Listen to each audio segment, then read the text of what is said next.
Hey, what's up, everybody? Tommy Meyer here. Welcome to Tommy Tonight. Now, I know it's been a little while since I've done an episode. You may be surprised to see me, frankly. That's okay.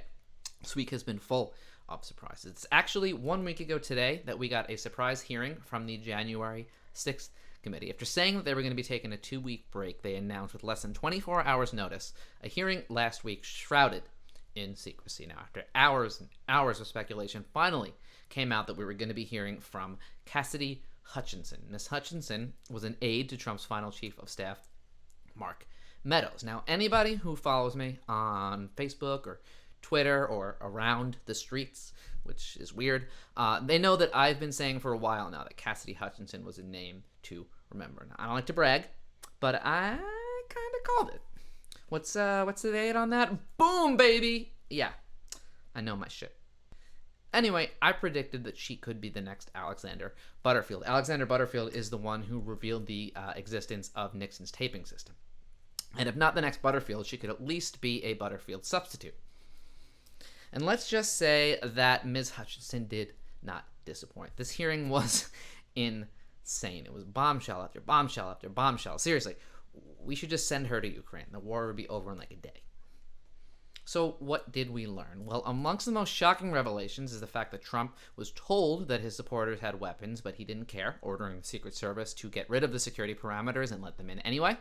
We learned that he did want to march to the Capitol with his supporters and threw what could only be called a Trumper tantrum when he was told that he couldn't go. He allegedly sided with the rioters when they said that they wanted to hang Mike Pence, and he said that he didn't think they were doing anything wrong. And finally, we learned that both Mark Meadows and Rudy Giuliani asked for pardons, though it should be noted that Rudy kind of denied it. I don't know. Here's what he tweeted. He said, "She was never present when I asked for a pardon." Oh, Rudy, what happened to you, dude? You were America's mayor. Now you're just... Seriously, it's gotten so bad that Politico wrote this week that the Rudy Giuliani joke isn't funny anymore. Hey, no. Stay in your lane, Politico, okay? I decide when something's not funny. I'll talk to you when I need to know about drama between two people I never heard of. Rudy Giuliani, still funny, okay? I am squeezing this till I get all the hair dye out of it. Now, the committee, they did get a little bit sloppy, though, and that's where I want to start tonight. Unfortunately, one of the most talked about stories from the hearing is one that isn't actually all that important to the case that they're trying to make, but it still stirred up some controversy. And that is a story that Cassidy Hutchinson said she was told by her deputy, or that was told to her by Deputy Chief of Staff Tony Ornan. Now, this takes place on January 6th, right after Trump had finished his speech. When the president got in the beast, he was under the impression from Mr. Meadows that the off-the-record movement to the Capitol was still possible and likely to happen, but that Bobby had more information. So once the president had gotten into the vehicle with Bobby, he thought that they were going up to the Capitol, and when Bobby had relayed to him, we don't have the assets to do it, it's not secure, we're going back to the West Wing, the president had a very angry response to that. Tony described him as being irate. The president said something to the effect of, "I'm the effing president, take me up to the Capitol now." To which Bobby responded, "Sir, we have to go back to the West Wing." The president reached up towards the front of the vehicle to grab at the steering wheel. Mr. Engel grabbed his arm, said, "Sir, you need to take your hand off the steering wheel. We're going back to the West Wing. We're not going to the Capitol." Mr. Trump then used his free hand to lunge towards Bobby Engel, and when Mr. Renato had recounted this story to me, he had motioned towards his clavicles. Jesus Christ. Now, here's the thing. A little while after the hearing, Peter Alexander over at NBC News tweeted that a source close to the Secret Service said both agents involved are prepared to testify under oath that neither man was assaulted and that Mr. Trump never lunged for the steering wheel. Now, they say that they were not disputing the fact that Trump was irate and that he wanted to go to the Capitol, but this still set off a flurry of speculation. Why did she tell the story? Was she lying? Did the committee have corroborating evidence? Then Finally, on Friday, CNN published a story that said that 2 Secret Service sources told them that stories circulated about the incident, including details that are similar to how Ms. Hutchinson described it. So what in the heck is going on? Well, I don't want to belabor the point too much because at the end of the day, it's not all that important, but it does speak to her credibility as a witness. So here's what I think happened. Now, full disclosure, this is complete speculation. Remember, she never said that she witnessed the event herself. She said that she was told it by Tony Ornato. Now, Mr. Ornato, through a spokesman, has denied ever telling her the story, but that denial should be taken with a grain of salt since he has a history of denying conversations that other people recall having. So what it sounds like happened to me is that something happened in that vehicle, but that the more the story got told, the more certain parts of it got embellished, like a little game of telephone, or as it's known in the Secret Service, earpiece. So that's my guess. She was told the story, but the story that she was told isn't what actually happened. Still, the committee should have done their homework. They really should have vetted the story before putting it out there. And as it turns out, they did not reach out to the Secret Service to try and corroborate her story before putting her on the stand, which is just sloppy work. It's an unforced error that unfortunately is taking away from some of the more relevant revelations. We know how quickly people in Trump world can jump on any discrepancy to cast doubt on anything that makes their boy look bad. In fact, they're already doing it. Here's what Don Jr. tweeted. It got 3 friggin' sirens from him, okay? He does not give out those sirens easily. Now, I know that there were concerns about information leaking or about her security. They wanted to make sure to get her out there before she changed her mind about testifying, but they could have just left this story out. Like I said, it's not at all important to their case, to be honest with you. Anyway, now that that's out of the way, let's move on to some of the other more shocking, more relevant details. Revelations, which, it should be pointed out, are not being disputed. Now, probably the biggest revelation is about a conversation Ms. Hutchinson says that she overheard in the tent right before Trump went out to make his infamous speech. Now, one thing to know here before watching this clip, MAGs refers to magnetometers, which are used to screen for weapons. Anyway, here is what she had to say. He was very concerned about the shot, meaning the photograph that we would get, because the rally space wasn't full. He wanted it full, and he was angry that we weren't letting people through the mags with weapons. I was part of a conversation. I was in the vicinity of a conversation where I overheard the president say something to the effect of, I don't effing care that they have weapons. They're not here to hurt me. Take the effing mags away.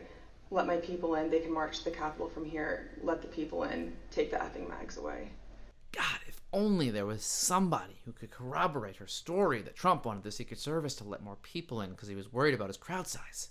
When I turned on today, I looked and I saw thousands of people here, but you don't see hundreds of thousands of people behind you. And I'd love to have, if those tens of thousands of people would be allowed, the military, the Secret Service, and we want to thank you, and the police, law enforcement, great, you're doing a great job. But I'd love it if they could be allowed to come up here with us. Is that possible? Can you just let them come up, please? And all those hundreds of thousands of people back there, move them up, please, yeah. All right, but you can't trust that guy. He lies all the time. So Trump knew his supporters were heavily armed. He even tried to get some of the security checkpoints removed. And yet he still said things like this. Republicans are constantly fighting like a boxer with his hands tied behind his back. It's like a boxer. And we want to be so nice. We want to be so respectful of everybody, including bad people. Weak Republicans, and that's what they are. Weak Republicans, they're pathetic Republicans, and we fight. We fight like hell. And if you don't fight like hell, you're not going to have a country anymore. And we're going to have to fight much harder. And Mike Pence is going to have to come through for us. And if he doesn't, that will be a sad day for our country. We're going to walk down, and I'll be there with you. We're going to walk down. We're going to walk down anyone you want, but I think right here we're going to walk down to the Capitol. And we're going to cheer on our brave senators and congressmen and women. And we're probably not going to be cheering so much for some of them. Because you'll never take back our country with weakness. You have to show strength, and you have to be strong. And boy, did they show strength and be strong.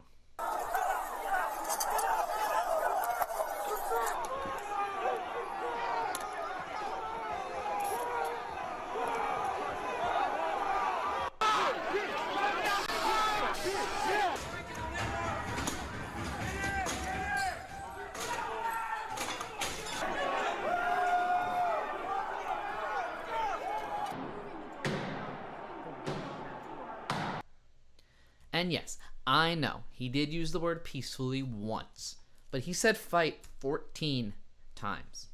That's more than he used the word fraud, and that's what the entire thing was supposed to be about.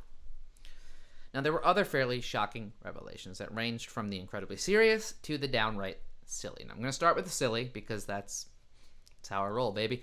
Like this story about how Trump reacted when he learned that Bill Barr had told the Associated Press he'd seen no evidence of fraud. I left the office and went down to the dining room, and I noticed that the door was propped open, and the valet was inside the dining room changing the tablecloth off of the dining room table.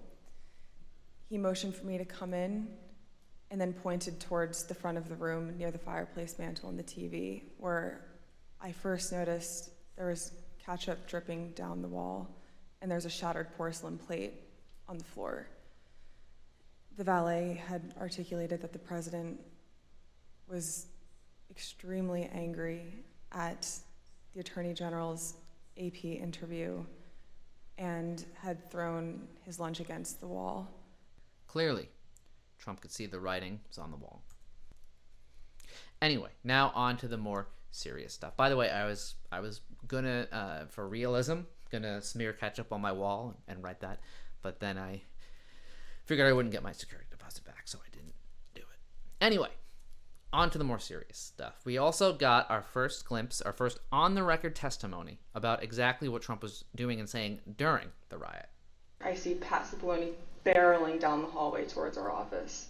He just looked at me and started shaking his head and went over, opened Mark's office door, stood there with the door propped open, and said something to the, Mark is still sitting on his phone. I remember glancing and he's still sitting on his phone.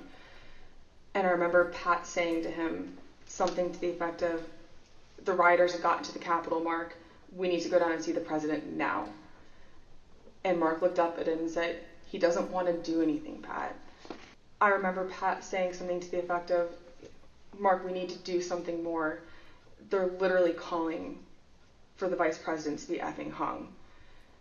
And Mark had responded something to the effect of, you heard him, Pat. He thinks Mike deserves it. He doesn't think they're doing anything wrong. Wow. Remember, they had an actual gallows. I mean, unless Trump thought they were saying hang with Mike Pence, but no, that wouldn't make any sense because Mike Pence is the most boring person in the world. Why would anybody want to hang with that guy? Lame-o. Man, I haven't done that impression in a long time. Anyway, the hearings ended with the committee displaying this anonymous testimony, which we later learned came from Cassidy Hutchinson, where she says that she was contacted by someone from Trump World and told, as long as I continue to be a team player, they know I'm on the team, I'm doing the right thing, I'm protecting who I need to protect, I'll continue to stay in good graces in Trump World. She also said she was reminded Trump reads transcripts. Okay, now I know she's lying. Look, I'm Italian, okay? I'm from New York. I've worked for people who, let's say, run a bed and breakfast with the fishes, minus the breakfast. I know that when somebody says, gee, it'd be a shame if something bad would have happened, they don't actually mean that that would be a shame. This was an absolutely devastating hearing, and it was a very bad day for Trump. And that's not me saying that. That's from his former chief of staff, Mick Mulvaney. Remember, Mick Mulvaney is not some never-Trumper. He defied a subpoena during the first impeachment, and here is what he had to say in defense of Trump at the time. But to be clear, what you just described is a quid pro quo. It is funding will not flow unless the investigation into the Democratic server happens as well. We do that all the time with foreign policy. And I have news for everybody. Get over it. There's going to be political influence in foreign policy. I'm trying to admit to a crime here, please. I'm actually proud of Mick Mulvaney. He's really grown up. Gone from accidentally admitting Trump committed a crime to purposefully admitting that Trump committed a crime. It's real growth. But not everybody was as impressed as Mick Mulvaney. During the hearing, here's what Republicans on the House Judiciary Committee tweeted. They said it's literally all hearsay evidence. What a joke. No, that is not a joke. This is a joke, okay? Rudy, still a joke. Also, I'm glad that you're all having your come to Jesus moment on hearsay now, but where was this during Trump's attempts to overturn the election? That was literally all based on hearsay. That's what we were trying to tell you. That's what we meant when we kept saying there's no credible evidence of fraud. Hearsay. Why is hearsay good enough to overturn an election, but not good enough to make somebody you like look bad? Also, it's worth pointing out that this is not a court of law. This is the court of public opinion, where the burden of proof is basically who can say it loudest. Why do you think Rudy's so good at that? And finally, no. It wasn't literally all hearsay. Some of it was, but much of it wasn't. Here's how former federal prosecutor Ken White explained it on Twitter. And before I show you his thread, it's important to note that Republicans on the House Judiciary Committee are led by Jim Jordan. Mr. Jordan has been credibly accused of covering up years of sexual abuse by this man, Dr. Richard Strauss, when Jordan was a wrestling coach at Ohio State. Anyway, here is the thread. So if a player comes up to you and says, "Hey coach, I went to the team doctor for a bloody nose and he grabbed my genitals instead," that's not hearsay because he's not repeating an out-of-court statement. It's something the person perceived. But if people came to you and said, "Hey coach, a bunch of people are complaining that the team doctor is perving on them in the showers and doing gratuitous genital exams," that would be hearsay because they're talking about other people's statements. Now, say you were being sued for something, say some sort of grotesque dereliction of duty for failing to report or stop the serial sexual abuse of people under your care, and a witness said, "I told coach about it," and he said, "I have nothing to do with this." That's not hearsay either, because in that case, you're a party opponent, and a statement of a party opponent is not hearsay. Just like firsthand witness testimony about what Trump said would be a statement of a party opponent in, say, a prosecution of Trump. Ouch. You need some ointment for that burn? Because I got just the doctor for you. I'm kidding. He killed himself. So basically, the story about Trump attacking the Secret Service agents, that's hearsay. But the rest? It ain't hearsay. Still, it would be nice to get some corroboration for some of the most shocking testimony. The more corroboration we have, the harder it will be to deny. That's why, in addition to the Secret Service agents, it's important that a couple of other people come in and talk to the committee too. Remember, everything that Cassidy Hutchinson said was under oath. And thus far, the denials are not. So we need to hear from Tony Ornato. He's the one who supposedly relayed the story to her about Trump in the SUV. Would also be helpful to hear from Mark Meadows. I think the Justice Department's going to have a hard time not prosecuting him if he continues to defy his subpoena. And we've also yet to hear from Pat Cipollone. He was featured in a lot of Hutchinson's testimony, and both he and Meadows were in the room with Trump for much of the 6th. And finally, it would be nice to hear from Eric Hirschman again. I'd especially like to ask him why he did his deposition from his bathroom, and if that's not his bathroom, what? But also because he disputed another part of Hutchinson's testimony. He claims that this note, which Miss Hutchinson said that was written by her, he claims that he wrote it. Again, it's not materially all that important, but it would still be nice to get that cleared up. Cassidy Hutchinson is a 25-year-old aide who had the courage to sit down and speak with the committee on the record, under oath, despite receiving thinly veiled threats. The rest of these people need to do so as well. And if they won't, then they're just Weak Republicans, they're pathetic Republicans. That's all the time I got for you. I'm Tommy Meyer. Till next time, I'll see you tonight.